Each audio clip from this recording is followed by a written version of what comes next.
Hola, ¿qué tal chicos y chicas? Bueno, en el vídeo de hoy traigo el prometido True Crime. Espero que estéis bien, un poquito mejor que yo, porque la verdad que sin pretenderlo he traído un caso. Voy a traer un caso que es bastante fuertecito, muy fuertecito. Así que bueno, si sois muy aprensivos no os recomiendo ver este vídeo, pero bueno, yo también soy bastante aprensiva y aquí estoy haciendo el vídeo, o sea que de contradicciones está lleno el mundo.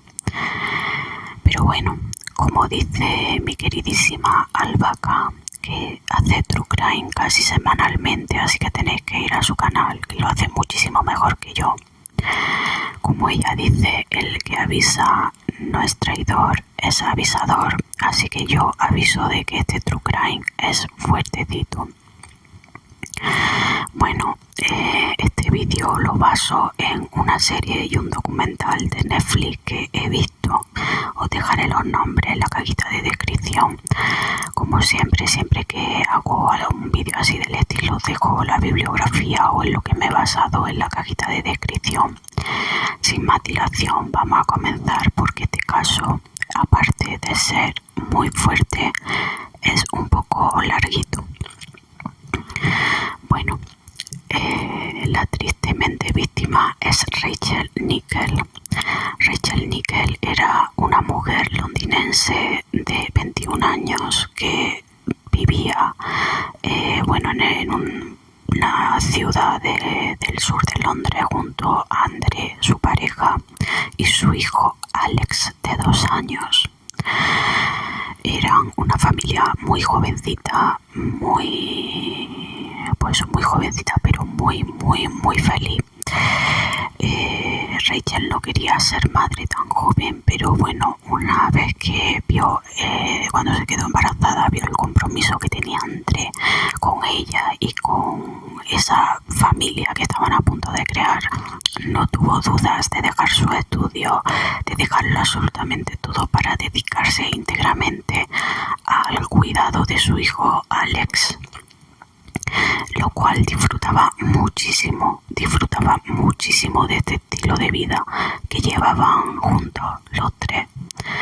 André trabajaba como repartidor en todo Londres, trabajaba mucho, 5 veces por semana, pero todo el día. Pero sin embargo también era un padre bastante presente, pero la crianza recaía sobre todo en Rachel, lo que hacía que el niño y ella estuvieran infinitamente unidos. El 15 de julio de 1992, como cada día, André se despidió de ellos para irse a trabajar y bueno, ellos se despidieron del padre a través de la ventana. Conservan una foto de que Rachel le hizo al padre justo debajo de la ventana mientras se despedían ese día. Y bueno, pues Rachel vistió a su hijo, se vistió ella y cogió al perrito que tenía y se fueron a pasear por una zona cerca de donde vivían. Esta zona era un parque natural, tipo bosque, típico de Londres, no muy verde, con los árboles muy altos y muy grande. Eran 400 hectáreas de parque natural. Pero bueno, aún así era una zona muy segura donde siempre había vecinos corriendo, caminando, paseando a sus perros. Una zona muy transitable. Y bueno, a la que se dirigieron esa mañana Alex, Rachel y el perrito. Por desgracia, a las 10:15 se estima aproximadamente, Rachel sufre un ataque del cual no sale viva. A las 11:20 se encuentra el cadáver de Rachel. Cuando la policía encuentra el cadáver, tiene claros signos violentos de haber sido arrastrado, se encuentra semidesnuda y bueno,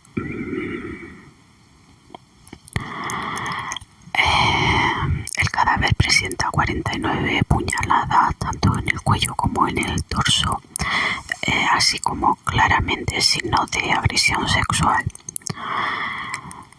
Junto a ella está Alex, abrazado al cuello de la madre, aferrado con toda su fuerza, gracias a Dios, vivo. La policía dice que casi tuvieron que arrancar al niño del cuello de la madre porque no se quería separar de la madre, pero el niño estaba cubierto de sangre, pero gracias a Dios de nuevo no era su sangre sino la de la madre.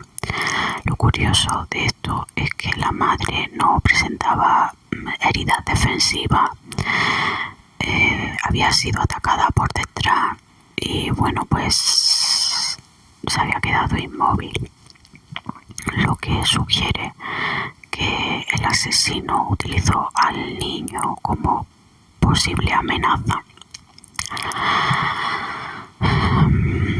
Bueno,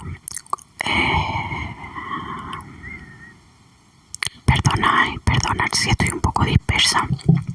Es que es bastante fuertecillo para mí relatar esto, así que perdona, tampoco quiero hacer muchos cortes, o sea que bueno, comunican a André el suceso por teléfono y bueno, mandan un coche patrulla en su búsqueda y él pues va directamente donde está su hijo Alex, que está en el hospital bastante sedado y bueno, aquí pues empieza un trámite donde primero tiene que hablar con una psiquiatra y el niño pues efectivamente está asustado, está sedado y está pues en unas condiciones bastante particulares. O sea, después de lo que había vivido pues, en fin. Mientras tanto, 40 agentes pinan las 400 hectáreas del bosque del parque natural buscando algún indicio, alguna prueba. Claro, el asesino había cometido un asesinato donde había dado 49 puñaladas, o sea que tendría que estar cubierto de sangre, tendrían que encontrarlo, pero no encontraron nada, no encontraron absolutamente nada. La investigación siguió siendo exhaustiva, preguntándole a toda la gente que estuvo por la zona, interrogatorio infinito, se habilitaron teléfonos, hubo también implicados 54 detectives, o sea que hubo un despliegue por todo lo alto. Pero sin embargo no encontraron nada. En cuanto a la escena del crimen, tampoco encontraron ningún ADN, ni siquiera encontraron ADN de la propia Rachel ni del niño y por consecuente tampoco encontraron del asesino porque era una zona muy húmeda. Cerca de donde se encontró el cadáver había un arroyo, o sea que ya os podéis imaginar una zona boscosa, verde, húmeda. No encontraron nada de ADN.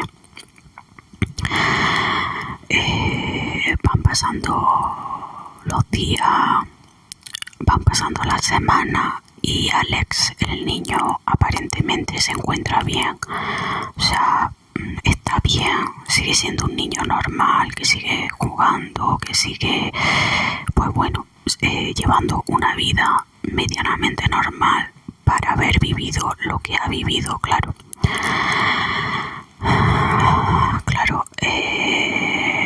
Pero evidentemente los periodistas no los dejaban en paz y lo más fuerte que cometieron fue publicar una foto del crío a toda página y a todo color en el periódico. O sea, esto es increíble. O sea, la única víctima, o sea, el único testigo de un asesinato cuyo asesino no ha sido atrapado y publicáis la identidad de un menor, de un niño y encima testigo protegido.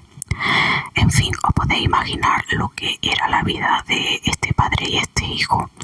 O sea, se tuvieron que cambiar de casa, se tuvieron que ir a la casa de la abuela paterna, de la madre de André, porque bueno, no podían estar solos en casa. Y bueno, pues André también tenía que procesar su trauma, no solamente el del niño, que aunque en apariencia estaba bien, sí que tenía pesadillas a medianoche, por la noche, y en fin, pues una situación, ya podéis imaginar, muy delicada.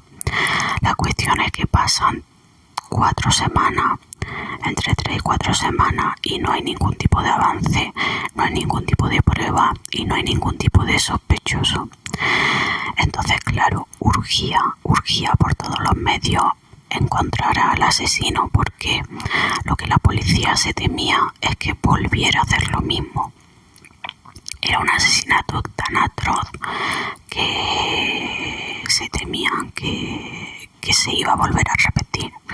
Entre todo esto, los investigadores hicieron un perfil psicológico del posible asesino y una de las cosas que se decía eran estas, que este tipo de asesinatos tienen tendencia a volverse a repetir, y consideraban pues a la persona como una persona solitaria, una persona con algún tipo de trastorno mental, en fin, bueno, tampoco nada bastante importante, o sea, todo bastante obvio, ¿no?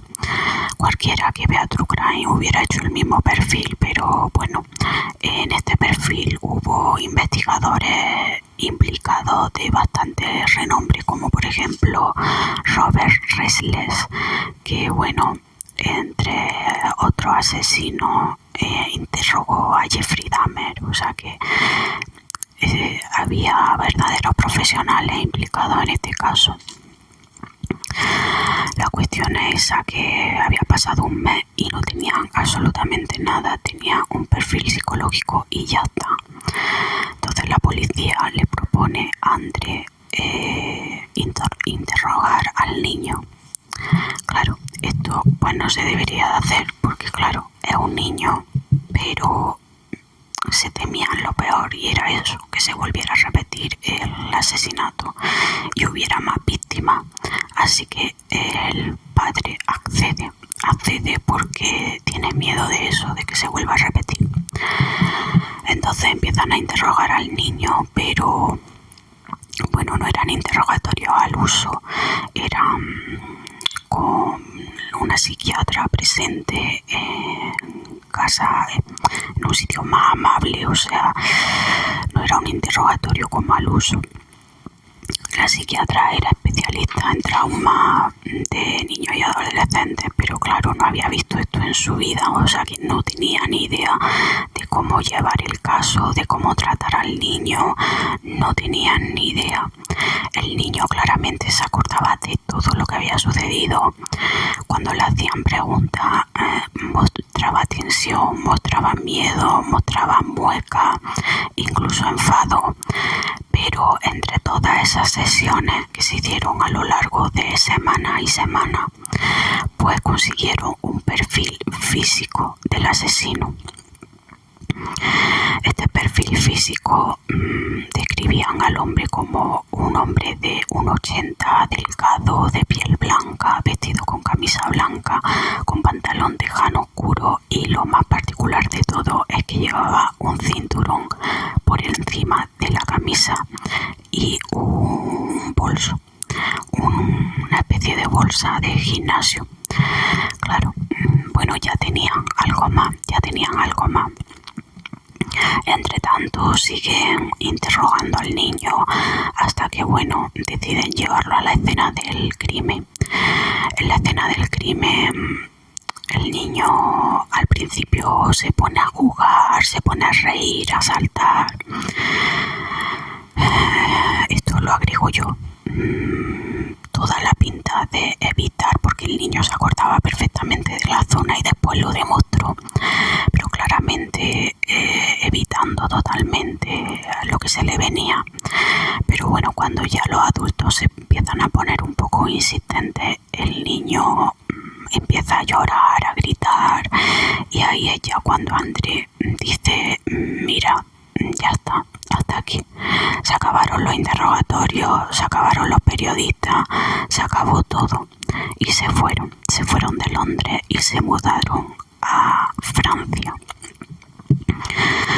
Lo único pues que ya el niño había dejado el perfil físico descrito, y entre todas las declaraciones encontraron la de una señora que había descrito al mismo hombre con la misma ropa, y bueno, pues coincidían estos dos testimonios, y al final pues investigando dieron con un nombre, Colin Stack.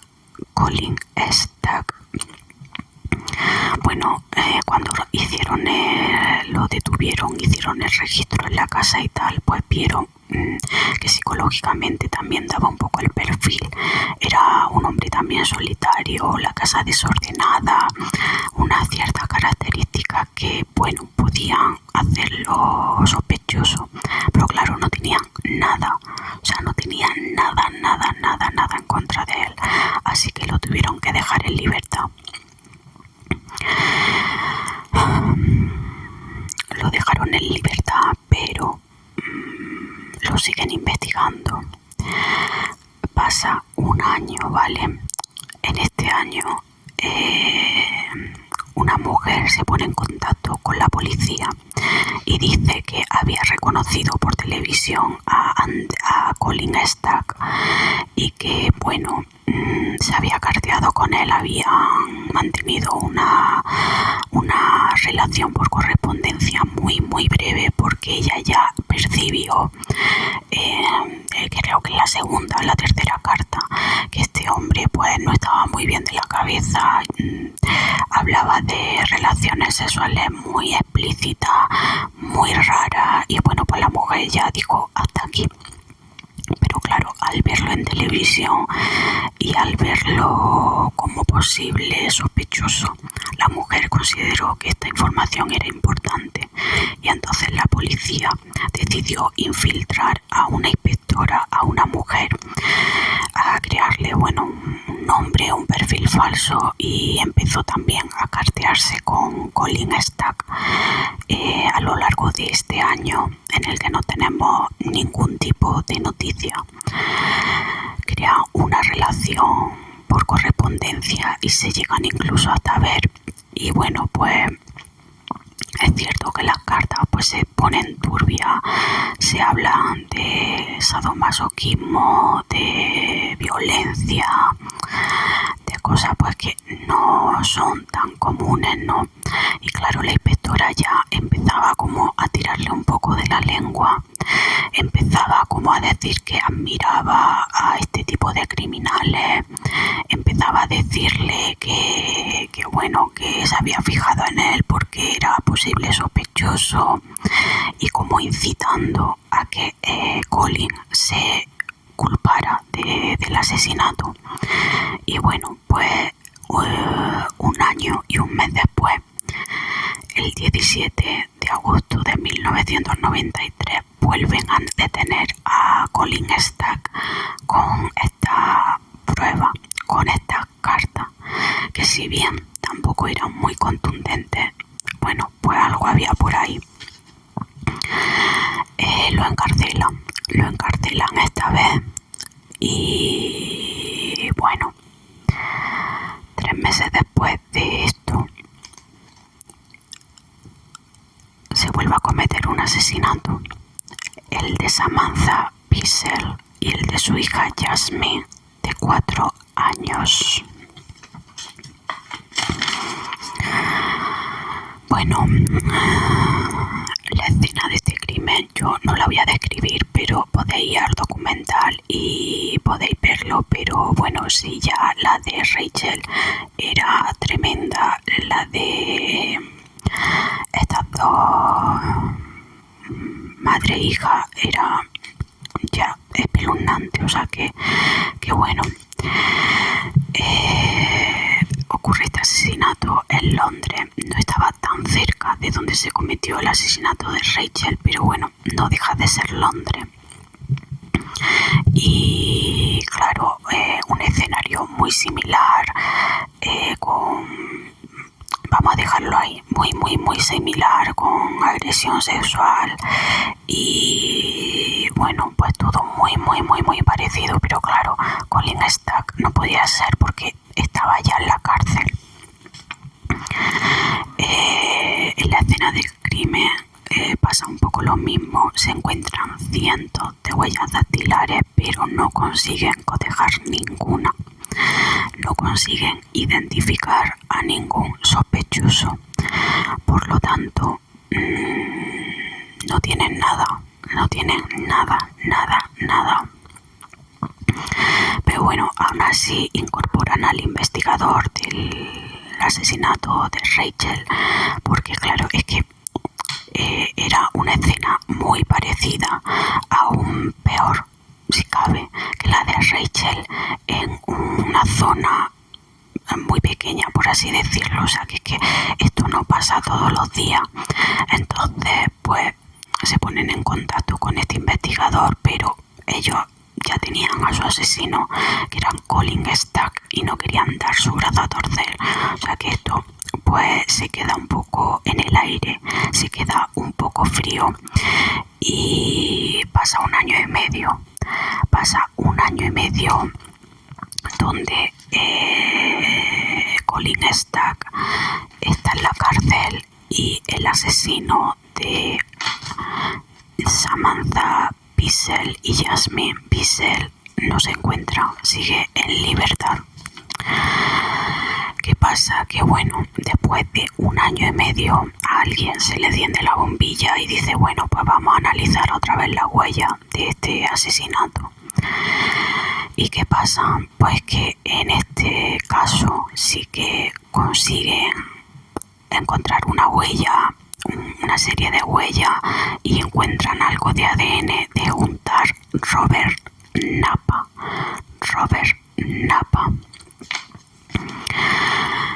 Bueno, claramente el asesino, y registran la casa y efectivamente encuentran un maletín de herramientas, encuentran dentro del maletín cuchillo y, lo que es más impresionante, encuentran una serie de mapas de Londres donde hay pues ciertos recorridos y ciertos dibujos, incluso zonas rodeada con un círculo donde pone posible zona. Así que bueno, pues ya tienen al asesino de Samantha Bissell y Jasmine Bissell. Y claro, 6 meses después ponen en libertad a Colin Stack. Nadie sabe por qué. Bueno, sí, realmente sí. Sabemos que pues Colin Stack recurre porque no tienen pruebas suficientes contra él. O sea, él ha tenido una relación por correspondencia con una inspectora que le estaba incitando a que reconociera ciertos hechos, tratando el asesinato como una fantasía, y al final pues entra un poco en el juego, pero eso no era una prueba tan contundente. Imaginaros cuando Andrés se entera de que han puesto en libertad al que pues, es que era el asesino. O sea, para él era el asesino de su mujer. A esta altura ya Andrés y Alex están en Barcelona porque se tienen que volver a mudar por el tema de los periodistas. Así que bueno, pues imaginaros. Pero bueno, tanto él como su hijo intentan rehacer su vida, intentan llevar las cosas lo mejor posible. Pero claro, el asesino de su mujer está en libertad y no hay nadie que supla ese puesto. Es decir, ya está, han puesto a Colin Stack en libertad y ya está, acaba la investigación. Pasan años y años sin ningún tipo de información, sin ningún tipo de progreso, y en 2002, o sea, bueno, no voy a hacer cálculo ahora, se da como casos sin resolver. Así que bueno, pues ahí se queda la cosa. ¿Qué pasa? Que en 2002 una forense decide de nuevo volver a analizar las pruebas que se encontraron en el crimen de Rachel. Y bueno, entre las pruebas encuentra una cinta adhesiva que había tenido Rachel en su cuerpo, donde no encontraron ningún tipo de muestra ni ningún tipo de ADN anteriormente. Pero en esta ocasión, o sea que yo alucino, pero en esta ocasión encuentran una pequeña cantidad de ADN masculino. ¿Qué pasa? Que esa cantidad es minúscula, pero tienen algo y no se rinde. Así que bueno, esta forense junto a su equipo, con esa pequeña muestra de ADN, crean un nuevo sistema que consiste que con esa mini prueba de ADN la amplifican hasta conseguir una muestra más grande o tener varias muestras de ese ADN. Pero claro, esto es un sistema totalmente nuevo y tardan dos años, o sea, es una locura. Pero eso, tardan 2 años en perfeccionar la técnica, pero al fin consiguen tener una muestra de un ADN que coteja con la de Colin Stack y efectivamente la prueba sale negativa. O sea, ese hombre había pasado 2 años en la cárcel y no era el asesino.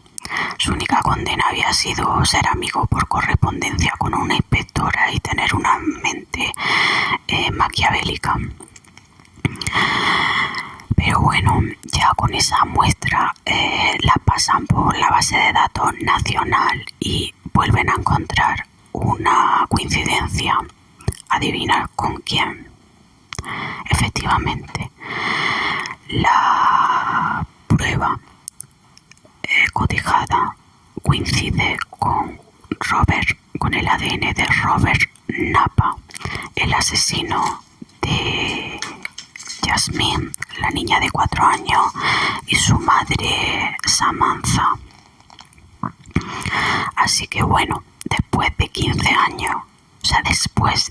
años del asesinato de Rachel, consiguen dar con el asesino.